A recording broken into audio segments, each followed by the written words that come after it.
I finished your demo. I remember I completed it, and I remember on the last couple, I'm also a very stubborn gamer. I remember getting through your game and getting on those last puzzle. I was looking, I was like, no. What the fuck is up? Like, wow, the fuck do I figure this one out?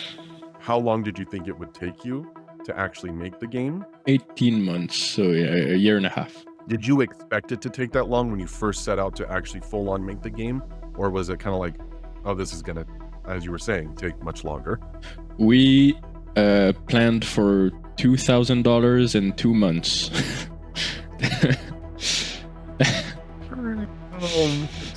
Oh boy. We're more at like $6,000 in 18 months.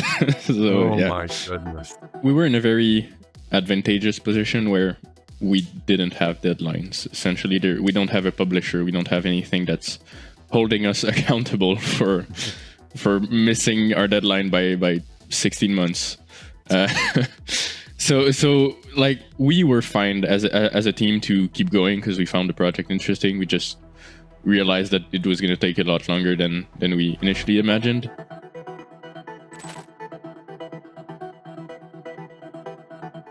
How you doing, man? How's it going? Doing good, yeah. How are you? I'm well, man. I'm well. I'm glad I have you back in here. I'm gonna I'm gonna seriously pick your freaking brain today.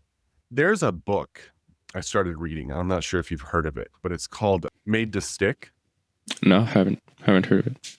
It's really, really good. It's basically all about simplification. It's like simplifying things down to a very simple form essentially. And it talks about why things stick. And it's usually because you can explain it in like one sentence, or you'd say it in like a few words. I started reading it a few weeks ago. Actually, our 3D modeler recommended it. And I never had seen or read a book that actually talked about simplification because it's such a core belief for me about removing and simplifying and all these things.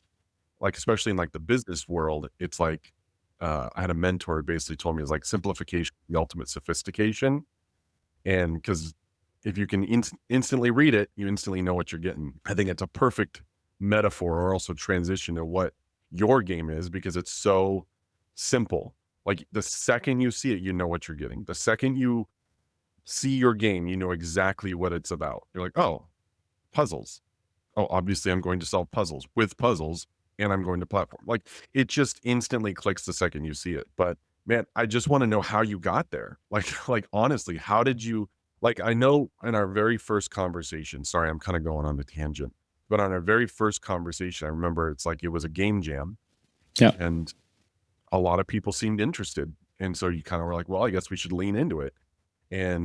But just the initial concepts on how you were like, oh, puzzle pieces and moving puzzle pieces. Oh, and then maybe you jump from puzzle to puzzle as you connect the puzzle pieces. And I mean, it's just simple, smart design from the very beginning with what appears to be not a lot of movement outside of what your core was or what you guys wanted to be. Yeah. So yeah, man, I just really wanted to dig into that and see how you did it.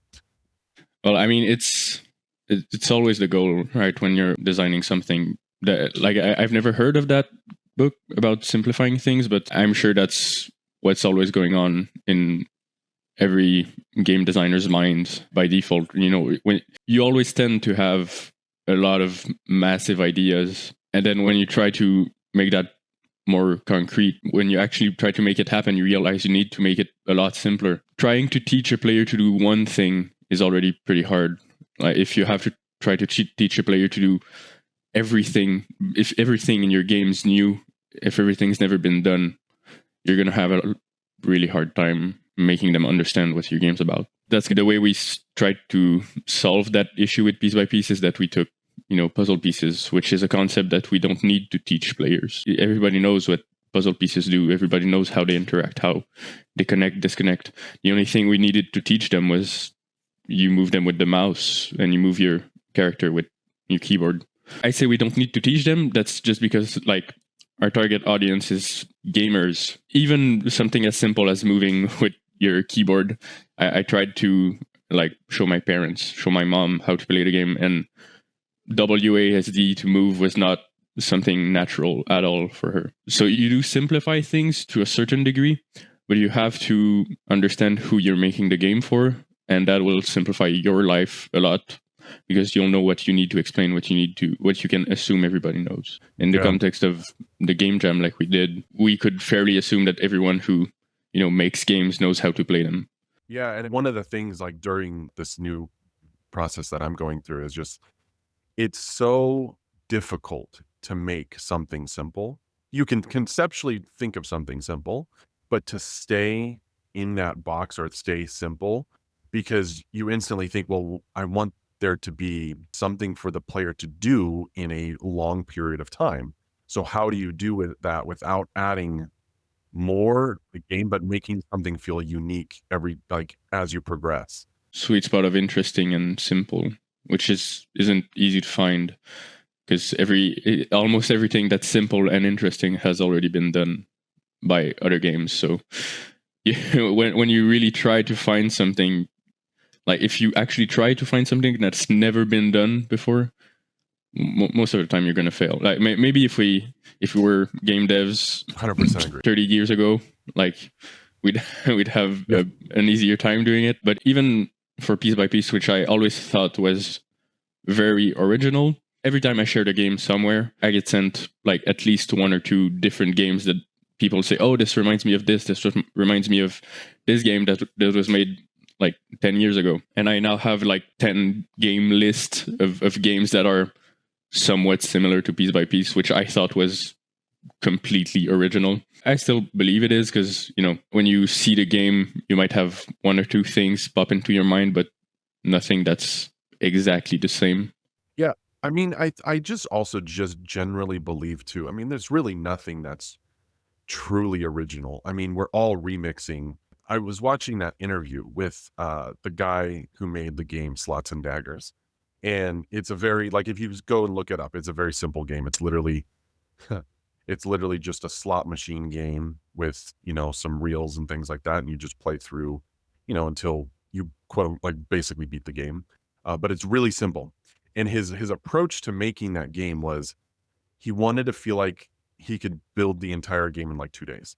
That was his approach. He's like, if I feel like I can make this game in 2 days, then I feel like it'll be good. He's like, but I know it's going to take me 6 or 7 months to make the game. But if I feel like it's going to take me 2 days compared to being like, ooh, this is going to be a big game, man, I think I can get it done in 6 months. Okay, that's going to be like 3 years. It'll probably take you 3 years to make that game. And that was the challenge most recently. And actually, it picks up on our last conversation a little bit, how I was showing you all those weird mechanics. And you're like, I don't know what the fuck this guy's making. But ultimately, what I ended up doing is I ended up cutting everything out of the game because I could not describe what the game was. And I was having a long conversation with our modeler, and we were talking a lot like it needs to simplify. And I had all these mechanics that were just competing for attention. And I was like, it's not going to work. It's just none of this stuff is going to make any sense together. And so what I ended up doing is just cutting almost everything out, keeping one mechanic, kind of like what we talked about, keeping one mechanic, and then just being like, what is it? What is the game? And then I landed in basically just a cleaning simulator. But I mean, I feel like that's the goal though, is always like, how do I keep it simple? How do I make sure in design that I keep it simple for the player to understand? I think it's so much more difficult than people anticipate how to be simple than not be simple, especially in game design, which is very difficult. I do like that idea. By the way, I don't know. You said it's like a cleaning simulator, and I just imagine you're in a dungeon because what I saw from a game were skeletons and lava and stuff, and I just imagine you're like the dungeon's janitor after the big battle, after heroes came, looted and stuff. There's skeletons, corpses everywhere. You just have to vacuum it up. Yeah, the thought is you're cleaning up hell. Okay, yeah. So we're like, what's the dirtiest, grossest place you could clean? Oh, hell. And there was obviously some other ideas before. We're keeping the theme because it's like we built so much for it. So we're like, oh, well, I guess we'll just clean up hell at this point. Now, where we're struggling is like why you're cleaning up hell. and we were having a conversation back and forth, and it was like, well, why would this be a thing? Like, it's hell. Nobody cares about it. I'm like, you're in hell. It's a pointless job. Like, hell's pointless. You're pointless. The whole reason you're doing it is pointless. There's no reason. It's just pointless. Like, it's just, so it's not a good reason. It was just kind of like, I don't know, man. I, what I told everyone was like, look, let's get the game out. Even if the game sucks, at least we can say we got the game. Your game mechanics that you say you cut or you had to cut, I think that if you look at a full game that has all of these mechanics that you had initially, it would work, but the difference would be how and when they started implementing them. Because once you do have your core game mechanics and it's fully fleshed out, then you can start branching out. But if you start right away trying to make all the mechanics at the same time, you're going to have direction. Let's say there you won't have a main trunk to your tree of mechanics, which is the way we did it in piece by piece. Was obviously puzzle pieces. In fact, the initial demo for the game had only that mechanic, just the puzzle pieces moving around, and then we started branching out. But every mechanics can be directly correlated to the initial you move puzzle pieces core game mechanic. Well, and that's the thing I want to dig in a little bit with you as far as with your game. And like, one of the things I think about with like just generally game design is like, it's more about feeling and emotion. Like, what is the thing you're trying to feel when you're playing the game? What is the thing that you want the player to like, kind of like, what's that feeling you're trying to give them or want them to experience? And what is that with piece by piece? Like, when someone's playing your game, what do you want them to be feeling while playing through these puzzles? The one thing you want to absolutely avoid when you're designing a puzzle game is, and the thing that might happen is that players will feel stupid. Like they're gonna feel like they're not good enough to play the game, and it's frustrating because they can't complete it. The feeling we show, but if you make it too easy, it's not satisfying to complete. So you can't make it easy. You can't make it just hard. But if you do decide to make it hard, you can compensate in other areas. And the thing we tried to do in piece by piece was to make it cool. Like that sounds kind of dumb, but that's the core idea for every feature in the game. Is that cool? Does that look visually interesting? Is it, when people will understand the mechanic for the first time, will they say, "Oh, okay, like that's nice, that's cool," or will they be, I don't fully understand because it's a complex game mechanic? We wanted to make you think of all the possibilities when you first see the idea. There's a mechanic later in the game where there's holograms and you can start cloning pieces. And so we put a lot of effort in the actual visual element of this is a spectral hologram thing that changes shapes and morphs into the piece you're selecting so it looks visually cool. And it, by extension, it also makes it kind of satisfying to play with, which kind of siphons the frustration from the puzzle away, so you can keep hard puzzles that give you the satisfaction of clearing them without having too much of the frustration of playing them.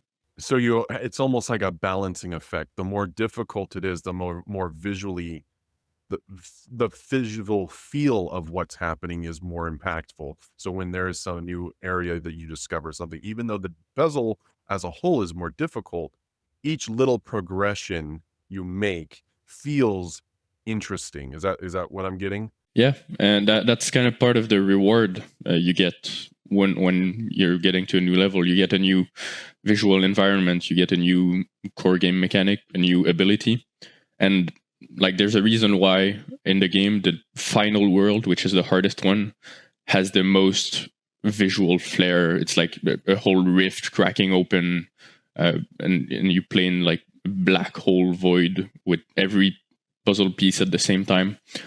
So we every time we make something harder, we kind of have to balance it out with something that's visually interesting.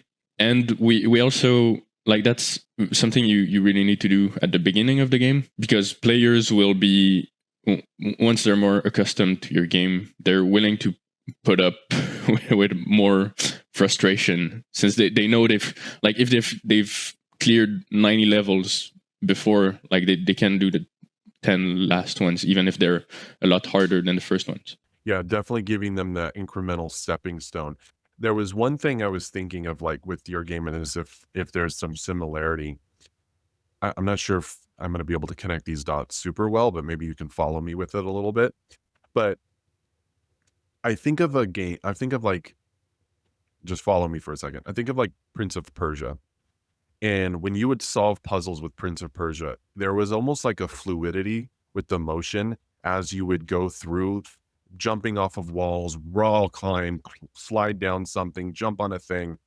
And I'm thinking in the sense of like how your puzzles, maybe more in the mid section of your game, is there almost like a fluidity. It's like grab the puzzle, flip the puzzle, jump on the thing, flip it back over, turn it here, jump here, like to almost get in almost like a flow state potentially with that. And it was that even is that even something that you thought of potentially, or is that a feeling you almost wanted? Like I know when I solve puzzles, like or just in general play games, I really like a fluidity to it where it's almost like I don't feel like I'm actively doing something. It's almost like, you know, just I organically just know what to do or instinctually know what to do to move in certain areas.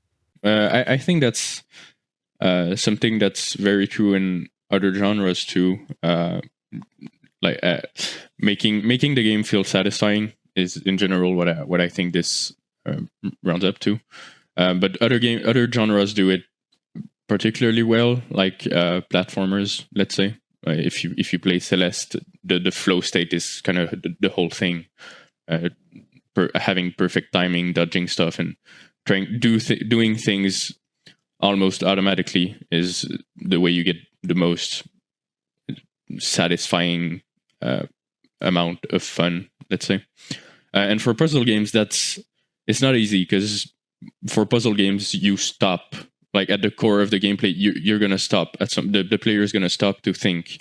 So making something flow isn't easy, but the best thing you can do is just make every game mechanic fun to use, so that we spend a lot of time tweaking just something as simple as how it looks when you pick up a puzzle piece. Like there's a smooth tween of the puzzle slowly following your mouse, and it's all smooth. When you drop it, there's a little puff of smoke, and when you click it, there's a satisfying click sound. So when you can't guarantee that your player is going to have a flow state, you just have to make sure everything feels good, even when you take a break and start going again. When you're designing a puzzle on a blank canvas and you're like, where do you start? Do you start with the solution? Do you start with the middle? Like I want to have these effects in it. Like from A to Z, when you're designing one of your puzzle levels, what does that flow look like, or that workflow look like? I think there's two ways we usually design these levels. In fact, I think there's two kinds of levels in most of our puzzle games. We have what I would call the core puzzles, and then we have the filler puzzles. The core puzzles are the interesting parts of the game, the ones that force you to think outside the box, the ones that have a cool solution, a cool game mechanic interaction. Although it doesn't seem intuitive, they are usually the ones that are easier to design, because most of the time you're not actively trying to make these puzzles. They kind of just happen because, let's say most of these puzzles just pop into my head while I'm adding a mechanic to the game. Like I'm programming it, and then I try to find a bug by like using one mechanic on another, and I find that there's a cool interaction now that this does something that I hadn't planned for. Well, this kind of just bumped that mechanic into one of the core levels for the game. So I already know I want to force the player to figure that out, to figure that interesting interaction. So I can just like design some kind of level where that's the only possible way to finish it. And that's pretty easy to do if you do have an idea. But if you try to force it, well, you won't really be able to, unless you're just like I don't know, like zombieing around and just combining stuff until something sticks. That's not gonna help a lot. But the other kind of level are the filler ones, which sounds a bit negative, but it's not really. It's just that your game needs a lot of content. We have 100 levels. We can't realistically have 100 completely unique out of the box scenarios where every single solution is something completely new. But it is a useful tool too, because when you have filler levels, I should probably explain what I mean by those first. They're just levels that don't ask anything new of the player. They just tell them, okay, you know how the tools work. This is just a logic puzzles. Like, you have everything you need. You know how to use your tools. That's similar to something you've solved before. It's just another chance to do it. The way we do these levels usually is just we have a beginning, an end, and then we add an obstacle in the middle. And depending on how complex we want to make it, we just start adding more and more obstacles. Let's take level 2, actually. It's a better example because it's a more concrete obstacle. There's a starting piece, an end piece, and there's a literal wall in between you and the final piece. So that's one obstacle. And when you want to make it more complex, then maybe you add, once you've passed the wall, you need to move the piece up somewhere and then fall into another piece. That's another obstacle. And you just stack them up on top of each other with mechanics that the player has already used, and you start getting just raw content basically for your game. And the way these can be used is for pacing, because you have to think of the difficulty in your game as like a roller coaster of some kind. If it's always going up, it's boring, and it's at some point you're gonna lose the attention. If every single level is harder than the previous one, that's not really fun. You never feel like you've learned something because you're always a step behind the game. We usually introduce a game mechanic with a core level, then add a few filler levels that increase in difficulty, and then lower down to another core level. That's another introducing game mechanic. It's not as hard, but it's more interesting. It feels better to finish it, to clear those. If you think about it, that's like true with like when I think about math class, like they would teach you a new, way to do some sort of math problem. Then you would do a bunch of the same math problem, and then they would teach you a new thing that adds on to that math problem. And so it's very similar to that. It's like, and you want to have the peaks, and the player wants to feel like they're getting better at the game, not always fighting the game. So it's like, yeah, obviously filler levels, I mean, it's important for just player psychology. I mean, you want them to feel like they're actually good at the game, not like you're never going to be good at this game. We're always going to have new things to learn. Like, yeah, it's just that's just pacing. And that kind of pulls me into like wanting to talk to you about the pacing of the game itself, which is you obviously have new mechanic into use the mechanic several times, then learn new mechanic, use the mechanic several times, you feel comfortable, new mechanic. So is that how the game generally paces until the end, where it's like, now use all of them out all at once? It usually is, yeah. We introduce a new game mechanic, and then the difficulty drops when we introduce another one. Up to a certain point, in some areas, actually, we have something interesting going on where the game really starts opening up once you finish the second world, because you discover every single other world, and then you can actually choose where you want to go with this. But a problem we had is that the first world is pretty easy, the second world is pretty hard, but you have nowhere to go if you can't finish the second world.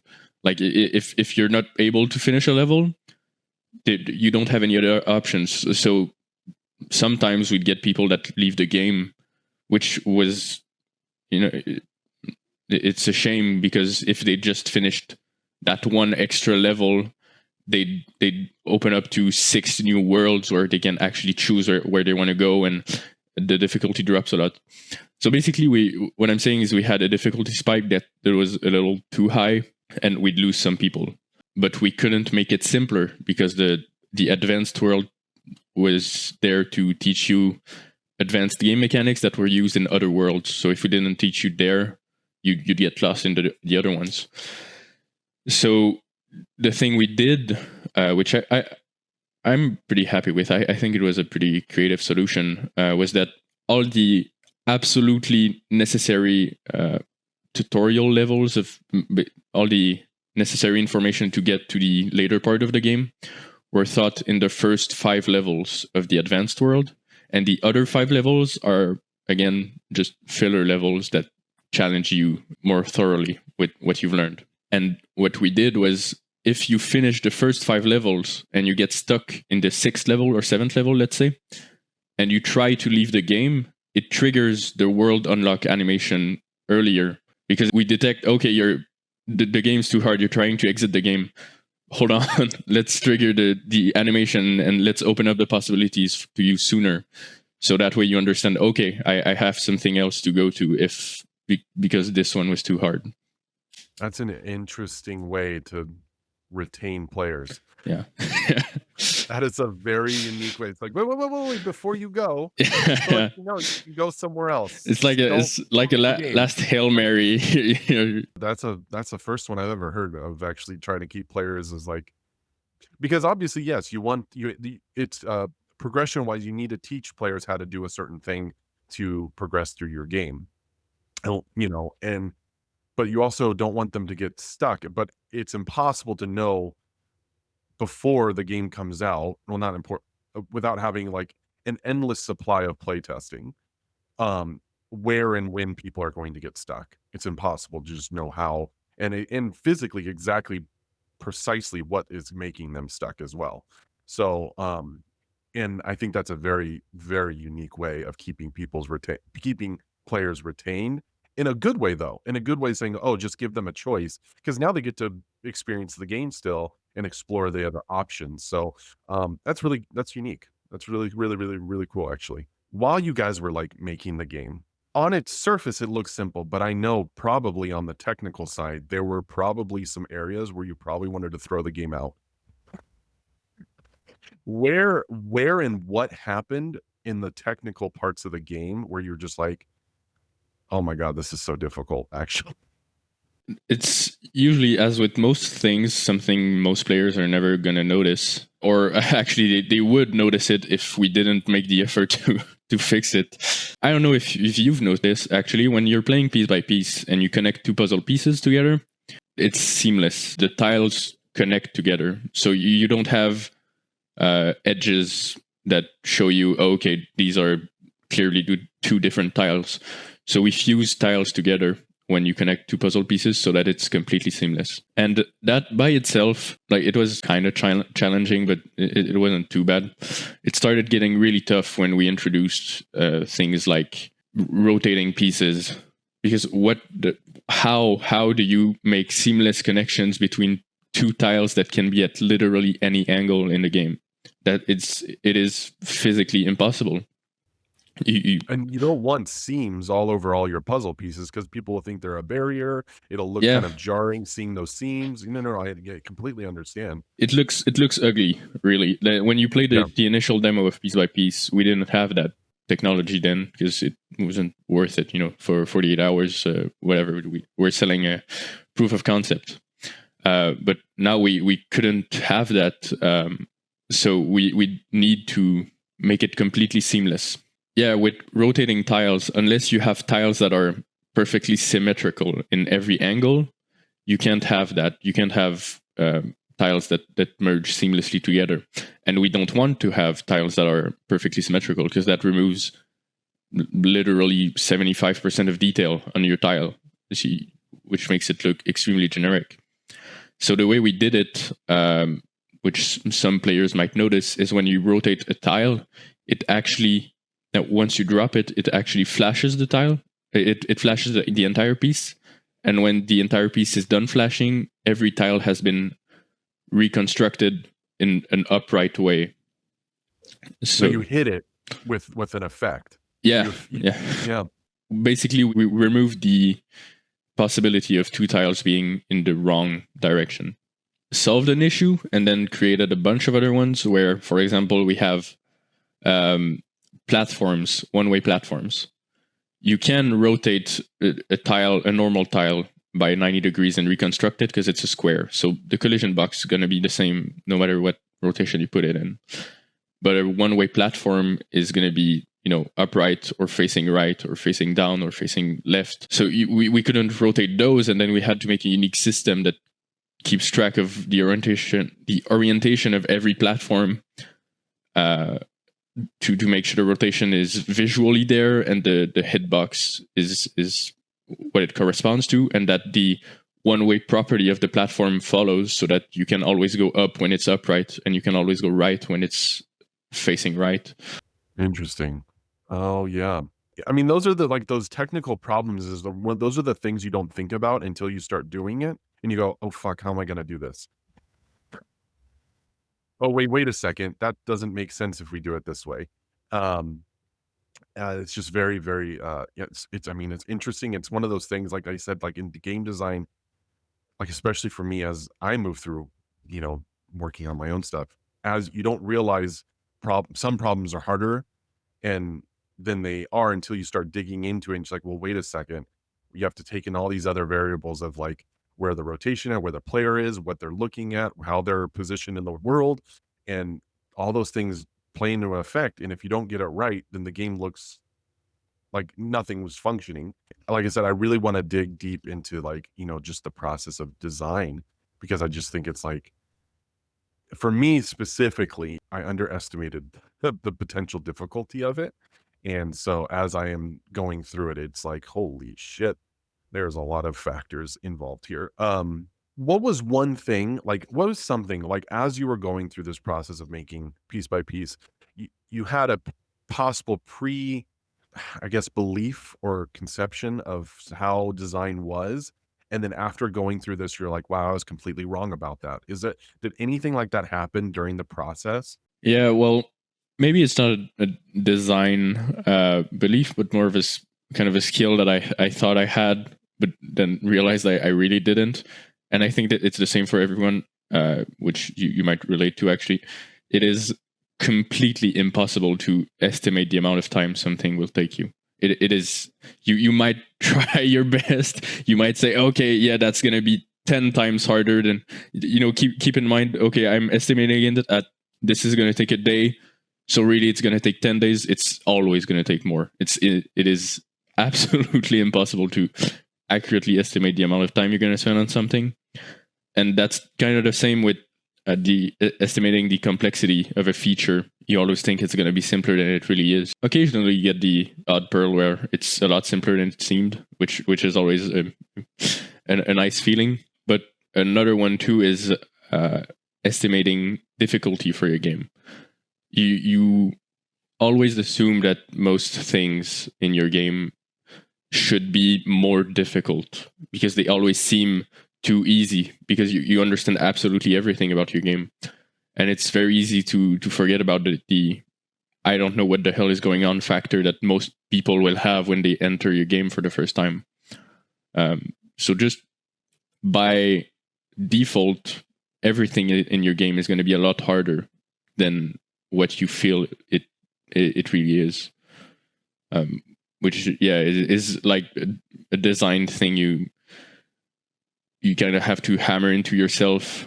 And when I thought some levels were, oh, this is a great level, this is super challenging, these levels were impossible for the average player. It completely, like, we'd have, we collect some analytics data. So the average time for every level that was cleared, we'd have spikes like going through the roof for these levels. And like it always kind of bummed me out because I thought, oh, but this level was super cool, it's super interesting. But we solved the problem by making them like the last levels of the last world, where it's fine if everything is super hard, because at this point players are there to stay. I finished your demo. I remember I completed it, and I remember on the last couple, I'm also a very stubborn gamer. I'm a glutton for punishment. I played the original Demon Souls and just couldn't get enough of it because I just like being punished, I guess. So it's like, I remember getting through your game and getting on those last puzzle. I was looking, I was like, no. What the fuck is up? Like, wow, how the fuck do I figure this one out? But but I understand, like, yeah, obviously internally you know everything. So it's like, how do I design this in a way so that somebody who knows nothing can solve it as well? Because obviously you design the end. You design the solution. So of course you're going to know how easy it is because if you know the solution, I mean, well then there you go. Actually, it leads into exactly what we were just talking about, which is 10 times longer than it's going to take or even longer than that. So when you guys went from the game jam basically kind of getting acknowledgement that you had a proof of concept or a basic version that people actually maybe would pay money for. Right when you decided to like, okay, let's make this an actual full-on game. How long at that when you made that decision, how long did you think it would take you to actually make the game compared to how long it's actually taken to make the game? And did you expect it to take this long to, not that it's taken like, I think you guys have what, it's been like 2 years? You guys have been working on it? 18 months, so yeah, a year and a half. Year and a half. Okay. So And did you expect it to take that long when you first set out to actually full on make the game? Or was it kind of like, oh, this is going to, as you were saying, take much longer? we planned for $2,000 in 2 months. Oh, oh boy. Yeah. So we're more at like $6,000 in 18 months. So Oh yeah, my goodness. Wow.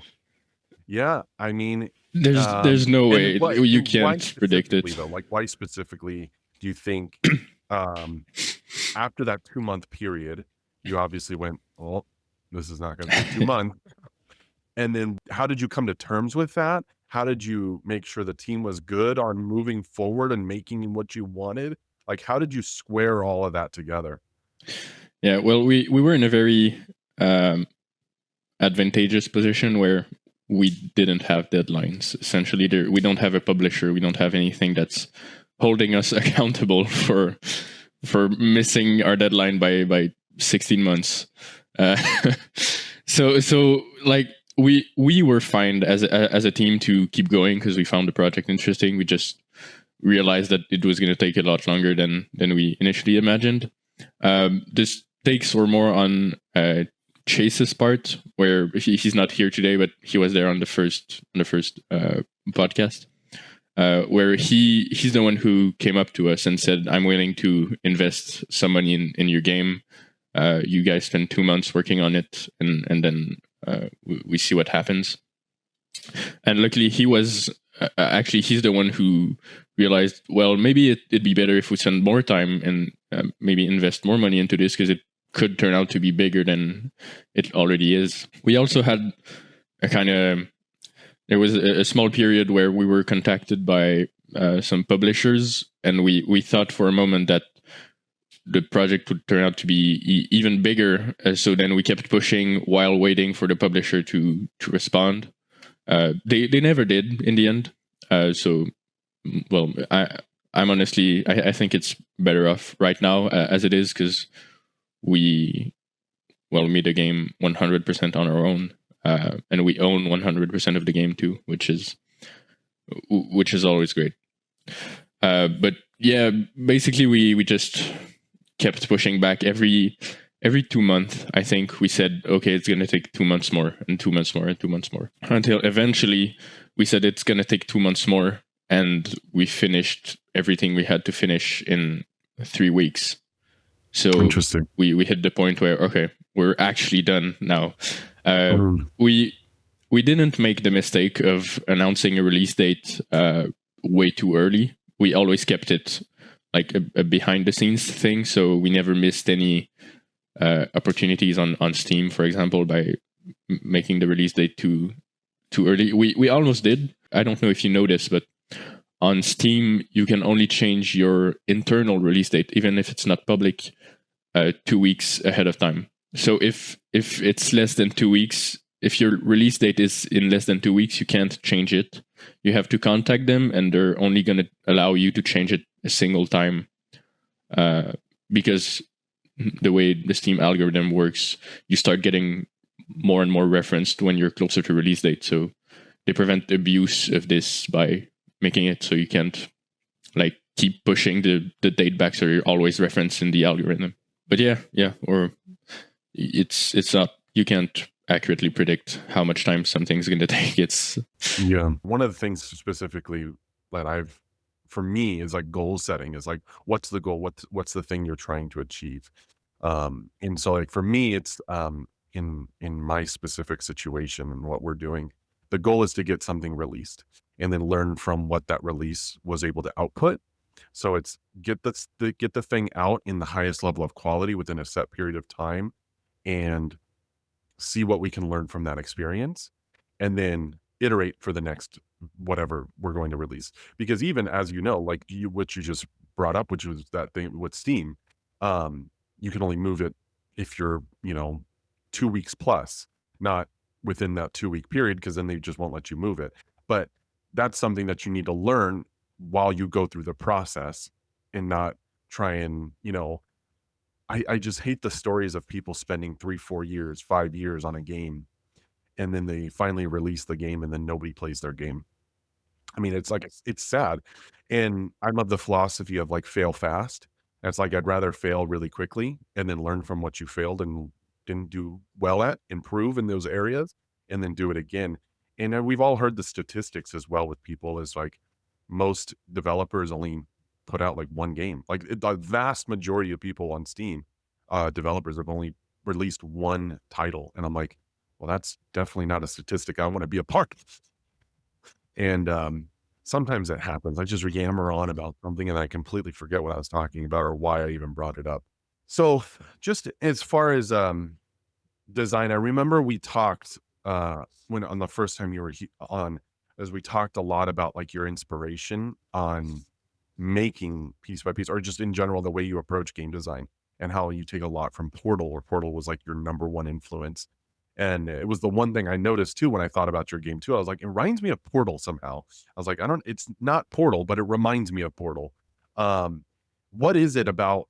Like, can we speak into or just talk in a little bit as like when you were thinking about like these puzzles and designing this stuff, it's like thinking about Portal and how you actually achieve those things. Yeah, well, there is the very literal and more obvious way of saying, well, it's a puzzle game about manipulating space and where you control your character and you control the environment too, and then you have to mix both of them to solve puzzles, which was noticed by some people. You noticed it. You noticed that the game was similar in, well, it's not even similar. It just really reminds people of Portal. And I have gotten some comments from other people too that said the same thing, which, if I'm being completely honest, I don't. It's not something I like specifically do. I don't like look at Portal and say, okay, they did this, so we should do this. It's more that Portal has impacted me so much that it's kind of ingrained into my mind of how puzzles should be made. What we were talking about earlier, the simplicity of it, it's just a portal. It's just moving puzzle pieces, and we really push it to the absolute limit of what it can do. But for the level designs themselves, if I'm being honest, it's never something I've really compared directly to Portal. But I think just having that philosophy of the core game mechanic kind of makes it so that it's kind of like a convergent evolution where it leads up to similar game design when you have a similar philosophy for your core game mechanic. Yeah, I mean, it was definitely one of the things I noticed. And like you're right, it's not, obviously it looks nothing like Portal. Like you have like one mechanic where there are portals, but it's not. I think what it really comes down to is the feeling. It's like, what's the feeling you're trying to? And when I saw it, I felt the satisfaction of when I would solve a Portal puzzle, and then when I would solve like your puzzle, I'd have that satisfaction feeling, like the same kind of satisfaction of like, oh, I was able to do this, this, and this, manipulate this, move here, and then I was able to move forward or achieve the thing that I wanted to do.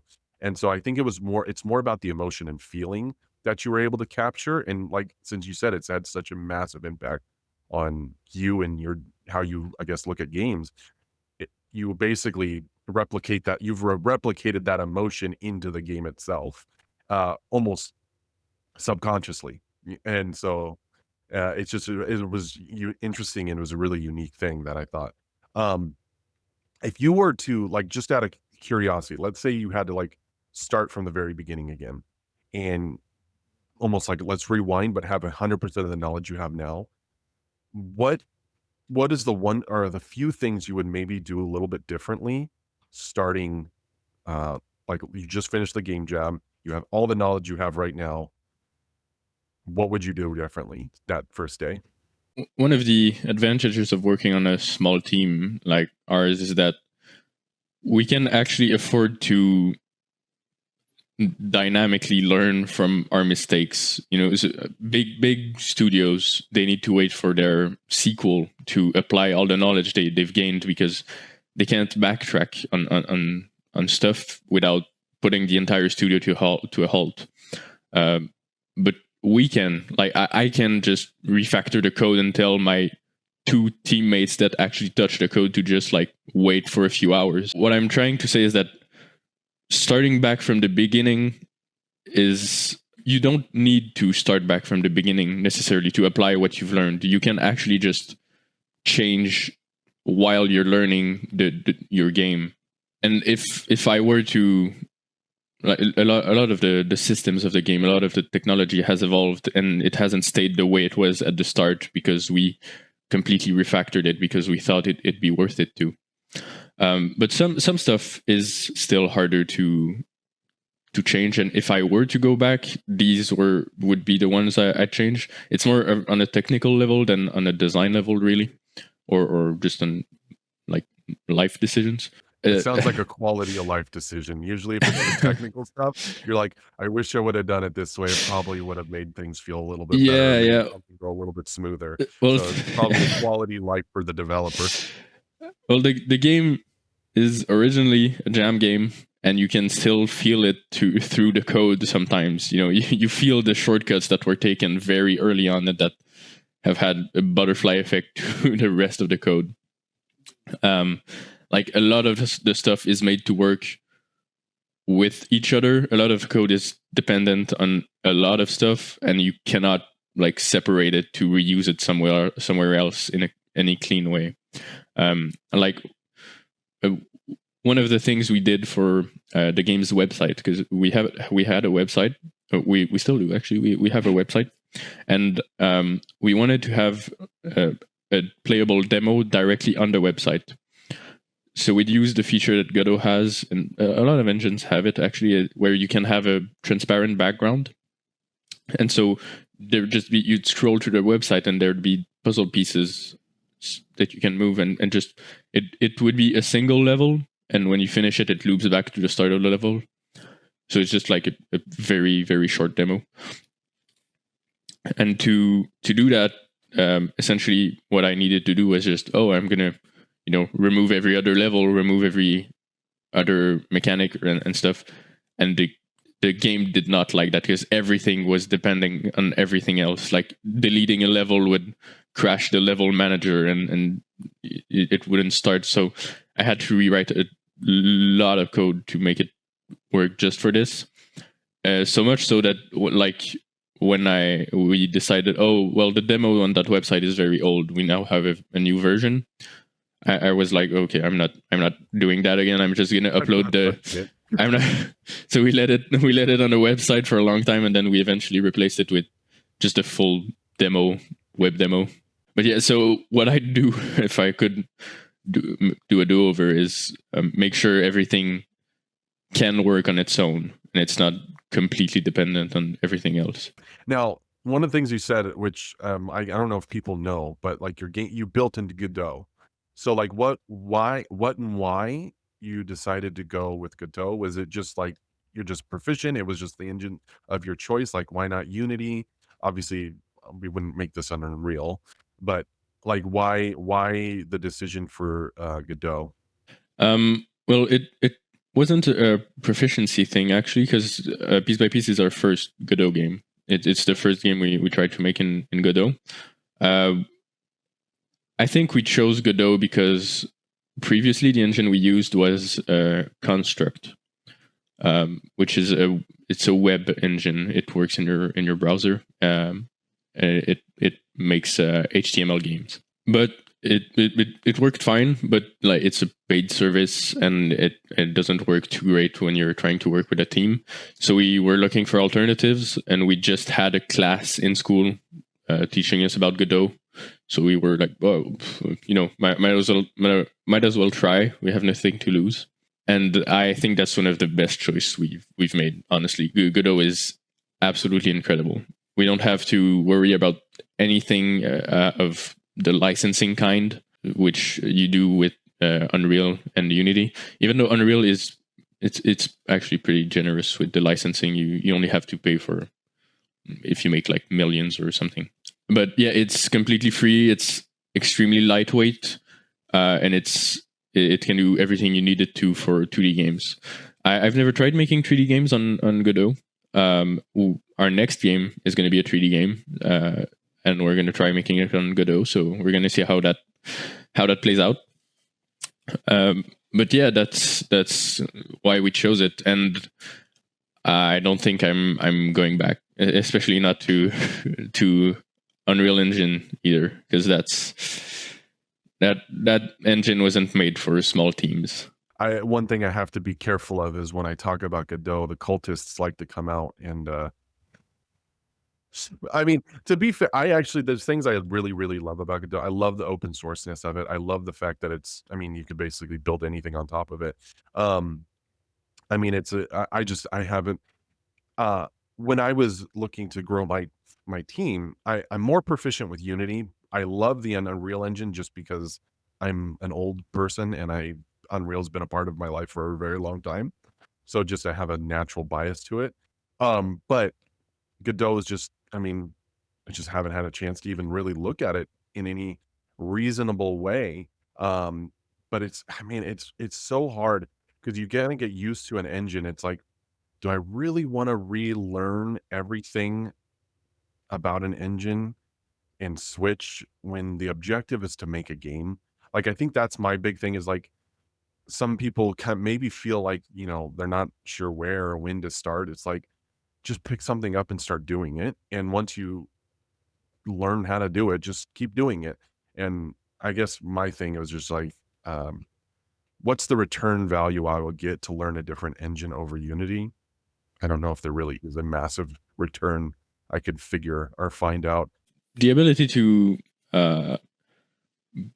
put some stuff on top of Godot is one of the features I do really like, because over the time we built a lot of tools to help us make piece by piece, which is one of the things I didn't mention when you said, what would you do if you did a do-over? I'd make those tools a lot earlier because we now have a very streamlined, very easy way to create levels in piece by piece, which was not always the case. When we were doing the game jam, we had to draw the shape of every puzzle piece by hand. I opened MS Paint, and every puzzle piece had its own mask file, and then I'd use that as a mask. And now we have tool scripts that you can just select. You can click on the edge of a puzzle piece and select the shape and say it's inward, outward. I even have extensions that I created with Figma, which is it's like our design board thing, where I made a custom widget that's a puzzle piece. So you can click on some squares to toggle them on or off, and then you can copy the piece in Figma and paste it directly into Godot.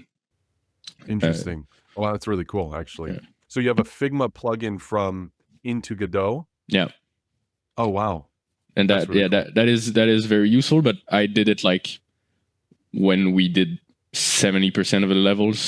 so I did it when the game was basically done. Yeah, that's if I had a beginning, maybe it would have been much cooler. Yeah. And another cool one was a plugin I made to push theme updates. It's basically just a one button thing where I just select what versions of the game I want to push. Like if I want to push a Windows build or or the Linux version of the demo build, and I select a bunch of checkboxes and then just click a button, and it builds every version and uploads them all, and then I just confirm very on my cool. phone. Yeah. Yeah, very cool. One of these days I do need to spend some time to really look into Godot, but I don't know. Yeah, no, I don't I know. get it. Learning an entire new engine isn't. It's never the fun part. No, it's not. It's absolutely. I mean, it's like, yeah. Well, we don't have to dig into that. We all know. Yeah, it's not. It's not necessarily fun. What idea did you have for the game? Like while you were building the game, obviously, when you're building anything, you have lots of things that you're putting in. What was something that you're like, we have to cut it, but I absolutely loved it, and I'm upset that we had to cut it. Did that ever come up at any point? Yeah. Well, we had a bunch of of ideas that didn't make it into the game, and we even had ideas that did make it into the game, and we just had to scrap because like it was fully functional, interacted with everything perfectly fine, and we just had to scrap it because it didn't make the game more fun. One of those was one of the worlds was supposed to have moving platforms. That was their gimmicks. You just had a platform on a kind of a railway track. So on the background of pieces, you'd have tracks that like lines just move, and you'd have a platform that goes back and forth on these lines. And the gimmick was that if you connect a piece to another piece, and the track does follow, well, the platform would move into the other piece.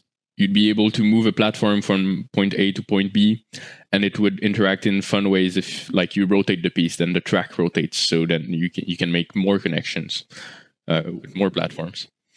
But then we realized that, okay, what do platforms in a puzzle platformer actually do? Well, they make you go up. What can also make you go up? Stairs.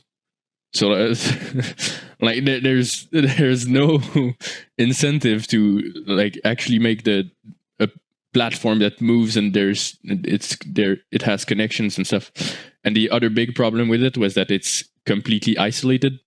So the player has nothing to do with the platform until it's reached the point where he needs it to be. So you just kind of played two games at once, and they wouldn't interact, and it wasn't actually fun. Another really cool one that never left the idea box, but I really wanted it to, was a world that instead of being a platformer would be top down.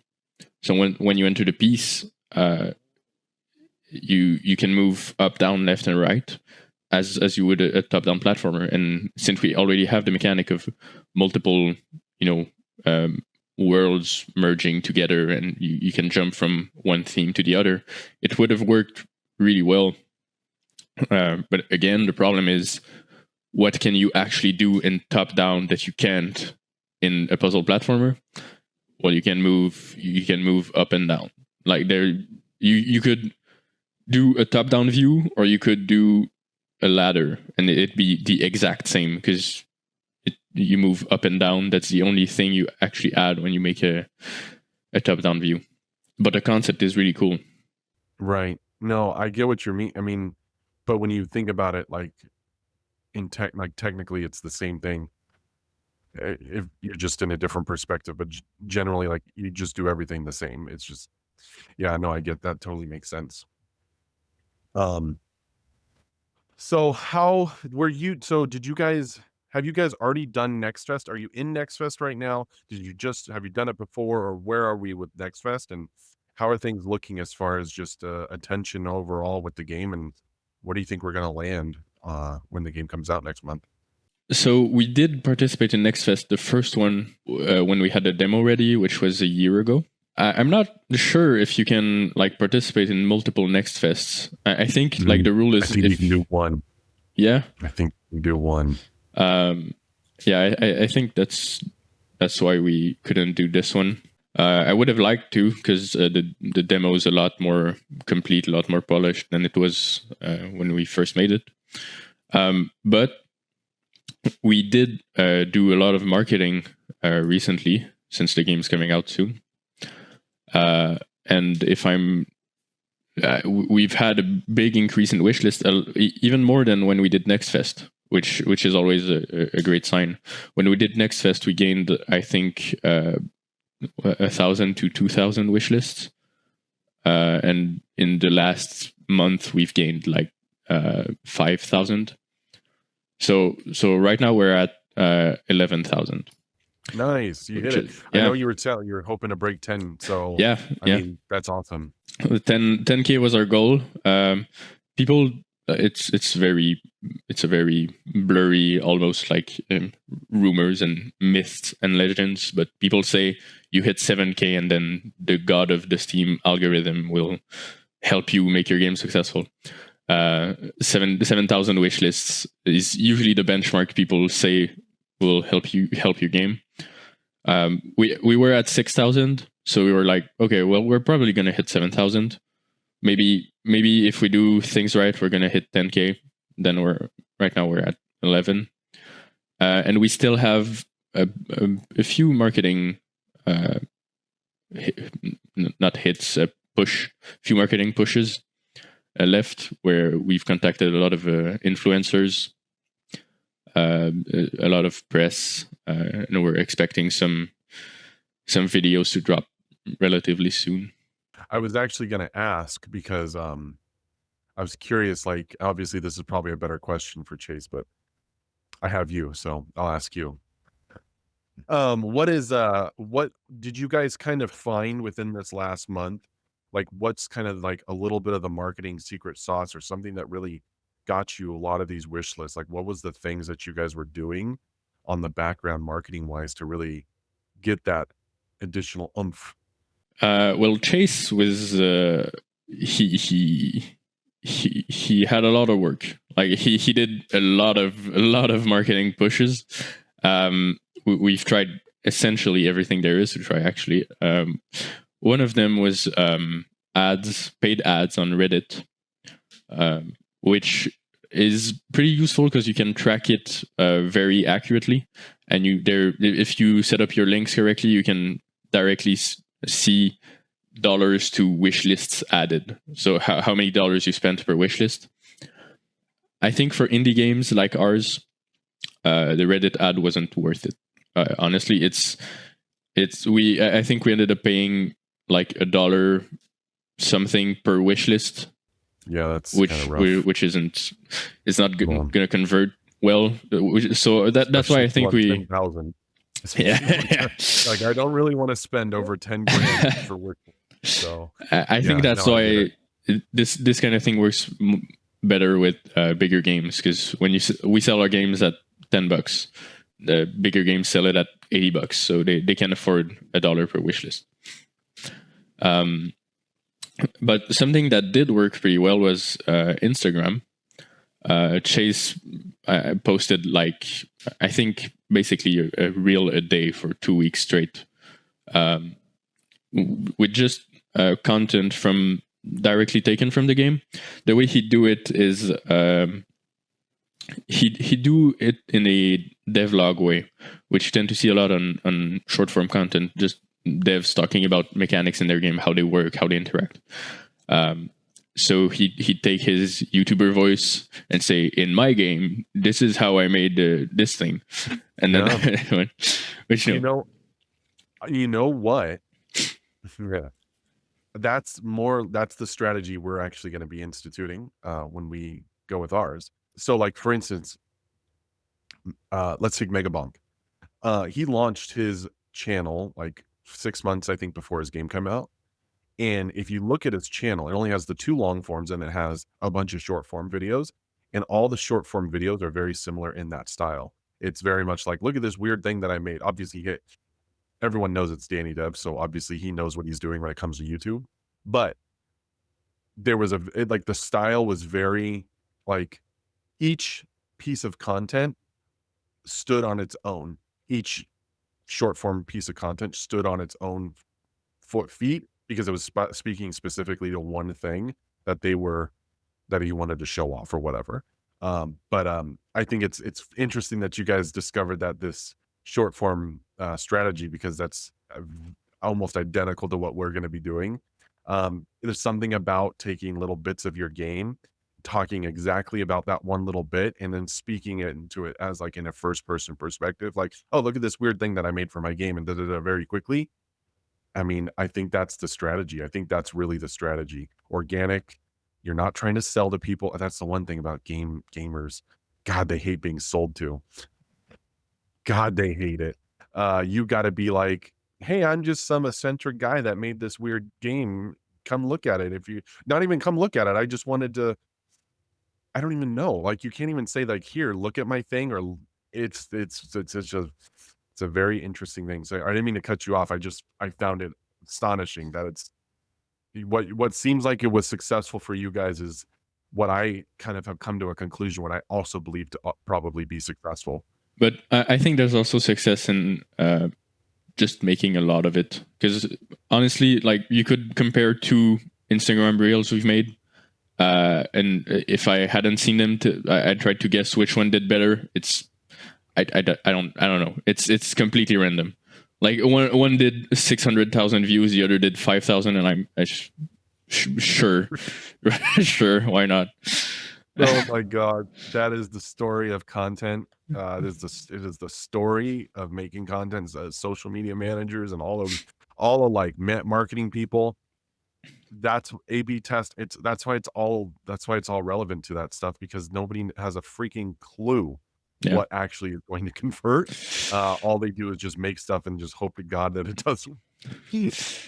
But something consistent that we've noticed is that well, it's what you said, is always trying to reach a new audience, speaking as if nobody knows your game, because that's the case. And even if it's your channel and you've already talked about your game, you always introduce your game as if nobody knows what your game is about. And like one of the things we use to market our game is, we made a literal puzzle platformer. And my friends make fun of me because that's on every social post everywhere. We say this is a literal puzzle platformer, and they're like, you keep saying that. It's like, don't you get tired at some point? And I'm like, well, 99% of people will view that for the first time, so it doesn't matter that I'm repeating myself, because it's the first time for most people. And yeah, aiming at the group of people that have never seen your game always seems to do better. When we look at content that was made by other people about our game, every single time, if they make a short form content, level 1 is always the one short that does massively better than every other one, because that's the level where they discover the mechanic and they explain it, because they're YouTubers, they're playing the game, they're like, oh, okay, this is interesting, this means I can, so they explain the concept, and this always does a lot more views than when they're at level 3, let's say, and trying to solve the level. And I appreciate you taking the time. I appreciate you coming on. I appreciate you just like talking about design, man, because it's really difficult. I think it's the best way. Thanks for reminding me. Difficult. Yeah. Game design is difficult, and making something fun. I think the ultimate thing, making something that somebody wants to actually spend money on, is much more challenging than people probably make it up to be. And I'm in a philosophy of like, do it quicker and learn faster than like learn, fail, and iterate. Is probably the best way. And it's in a way that's kind of similar to how you've done it, because you've done so many game jams up until this point. You've gone through how many game jams before Piece by Piece? Oh, like 12, 13, maybe, something like that. Yeah. So that's what I'm saying. Like, you've gone through this process of making, obviously game jams are smaller scope, but you've gone through the process of concepting to development to build to publish, in a sense, to for people to consume. Have you done game jams? No, I should. I mean, I still believe it's the best way to learn to make a game from A to Z. It's because you can't give up. You don't have time. 48 hours. The worst enemy you're gonna have when making a game is motivation.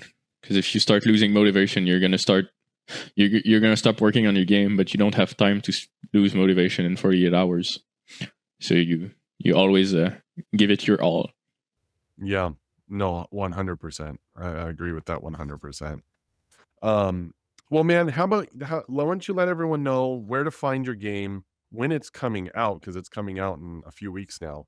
And just give us the whole outro about you and your game and all that stuff. Yeah, well, Piece by Piece is coming out on March 13th on Steam. You can try the demo out right now. It's still available and it's free. If you want to leave a review too, that'd be very appreciated. And if you want to follow the progress of the game, well, you can follow us on socials, Instagram, TikTok, Twitter, whatever. But yeah, thanks again for inviting me. Yeah, no, absolutely, man. Thank you for letting me pick your brain. I actually wrote now that I have the recording, I'm gonna pull the recording and everything vigorously. But no, man, this has been great. Thanks for coming back on the show, and best of luck. And I look forward to you guys being extremely successful with Piece by Thank you. Piece. Right on.